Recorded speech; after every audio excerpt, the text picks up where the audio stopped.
আমাদের ভারতীয়দের বাড়িতে সকাল বিকাল আর কিছু তৈরি হোক আর না হোক, চা কিন্তু তৈরি হওয়া চাই। আর শুধু ভারতে কেন, বর্তমানে বিদেশেও পাওয়া যায় আমাদের ইন্ডিয়ান টি। চাকে ইংরেজিতে টি কেন বলা হয় জানেন কি?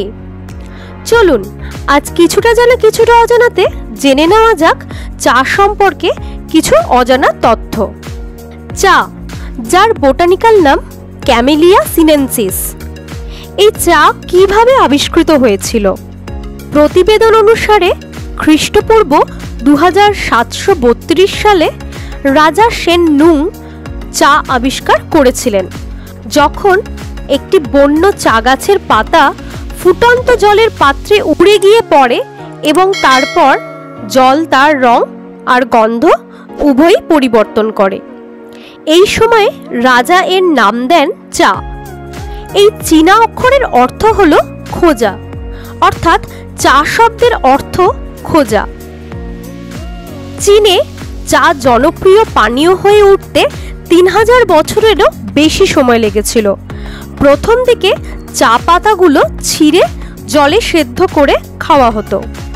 প্রথমত চা পাতা প্রাথমিকভাবে ওষুধ হিসাবে এবং দ্বিতীয়ত একটি আরামদায়ক পানীয় হিসেবে ব্যবহার করা হতো। চা প্রথম দিকে ছিল ধনীদের পানীয়। ইউরোপের ডাচরা চা ব্যবহার করা শুরু করেছিল 1610 সালে। 1650 সালের দিকে ব্রিটেনে এটির প্রচলন শুরু হয়েছিল। এরপর এটি সাধারণ মানুষেরও প্রিয় পানীয় হয়ে উঠল, কিন্তু সরকার আবার ট্যাক্স চাপালো চায়ের উপর এবং এর ফলে এটি পুনরায় কুক্ষিগত হলো বড় লোকদের। 19 শতকে চা পান ব্রিটিশ সামাজিক জীবনের একটি অংশ হয়ে ওঠে।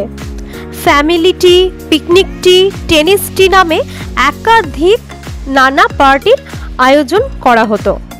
সেই সময় এই টি পার্টিকে সমৃদ্ধির প্রতীক হিসাবে ধরা হতো। তবে সবশেষে এটাই বলার যে হতে পারে চায়ের উৎপত্তি চীন দেশে, তবে যুগ যুগ ধরে আমাদের দেশের মানুষেরও চায়ের প্রতি ভালোবাসা কিন্তু কোনো অংশে কম নয়। এই চা উৎপাদনে আমাদের ভারতবর্ষ দ্বিতীয় স্থানাধিকারী। সবশেষে আসি চায়ের নাম টি কেন এই বিষয়ে। বলা হয় চায়ের চাহিদা বাড়ার পর দেশে বিদেশে এর সরবরাহ দ্রুত বেড়েছিল। এরপর এই চা সর্বত্র বিভিন্ন নামে পরিচিতি লাভ করতে থাকে। একাধিক প্রতিবেদন থেকে জানা যায় স্থলপথে চা যেখানে পৌঁছাতো তাকে বলা হতো চা, আর আকাশপথে পৌঁছালে তাকে বলা হতো টি, যদিও পরে অভিধানে টি এর অর্থ চাই বলা হয়েছে। আমার এই ভিডিওটা যদি আপনাদের ভালো লেগে থাকে আর আপনারা যদি আমার চ্যানেলে নতুন হয়ে থাকেন তাহলে সাবস্ক্রাইব করার অনুরোধ রইল।